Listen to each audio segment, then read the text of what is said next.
ಇವತ್ತಿನ ದಿವಸ ನಾವು ಇದು ಒಂದು ಕ್ಯಾಬೇಜ್ ಅಂತಕ್ಕ ಪತ್ತಾ ಗೋಬಿ ಪ್ಲಾಟ್ ಅಲ್ಲಿ ಇದೀವಿ. ಹೂಕೋಸು ಮತ್ತೆ ಎಲೆಕೋಸದಲ್ಲಿ ಎಲ್ಲರಿಗೂ ಗೊತ್ತಿದ್ದಂಗೆ ಎಕ್ಸೆಸಿವ್ ಯೂಸೇಜ್ ಆಫ್ ಪೆಸ್ಟಿಸೈಡ್ಸ್ ಆಗ್ತಾ ಇದೆ ಅಂತ ಎಲ್ರಿಗೂ ಗೊತ್ತು. ಸೊ ಅದನ್ನು ಅವಾಯ್ಡ್ ಮಾಡ್ಲಿಕ್ಕೆ ಒಂದು ಅಲ್ಟರ್ನೇಟಿವ್ ಮೆಥಡ್ ಏನಿದೆ ಅಂದ್ರೆ ಈ ತರವಾದ ಫೆರಮೋನ್ ಟ್ರಾಪ್ಸ್ ಅನ್ನು ನಾವು ಯೂಸ್ ಮಾಡ್ತಾ ಇದೀವಿ. ಗಂಡು ಹುಳಗಳನ್ನು ಆಕರ್ಷಣೆ ಮಾಡಿ ಈ ಟ್ರಾಪ್ ಅಲ್ಲಿ ಬಿದ್ದು ಸತ್ತೋಗುತ್ತೆ. ಹಂಗಾಗಿ ಹೆಣ್ಣು ಹುಳಗಳು ಫರ್ಟಿಲೈಸ್ ಆಗಲ್ದಂಗೆ ಮುಂದೆ ಅದ್ರದ್ದು ಪಾಪ್ಯುಲೇಷನ್ ಜಾಸ್ತಿ ಆಗಲ್ಲ.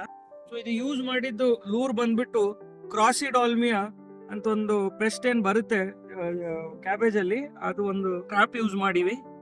ಒಂದ್ ಎಲ್ಲಾ ರೈತರಿಗೆ ವಿನಂತಿ ಏನಂದ್ರೆ ಎಲ್ಲದಕ್ಕೂ ಕೆಮಿಕಲ್ಸ್ ಯೂಸ್ ಮಾಡಲ್ದಂಗ ಈ ತರವಾದ ಹೊಸ ಹೊಸ ತಂತ್ರಜ್ಞಾನಗಳನ್ನು ಯೂಸ್ ಮಾಡಿ ಬಳಕೆ ಮಾಡಿ ತಮಗೆ ಬೇಕಾಗಿದ್ದಾಗ ಯಾವ್ದಾವ್ದು ಬೆಳೆಯಲ್ಲಿ ಯಾವ ತರದ ಪೆಸ್ಟ್ ಬರುತ್ತೆ, ಅದಕ್ಕೆ ಯಾವ ತರದ ಫೆರಮೋನ್ಸ್ ಯೂಸ್ ಮಾಡಬೇಕು, ಅದು ನಿಮ್ಗೆ ಆ ತರದ ಮಾಹಿತಿ ಬೇಕಾಗಿದ್ರೆ ದಯವಿಟ್ಟು ಬೀದರ್ ಹಾರ್ಟಿಕಲ್ಚರ್ ಫಾರ್ಮರ್ ಪ್ರೊಡ್ಯೂಸರ್ ಕಂಪನಿಯನ್ನು ನೀವು ಸಂಪರ್ಕಿಸಿ, ನಾವು ನಿಮಗೆ ಗೈಡ್ ಮಾಡ್ತೀವಿ.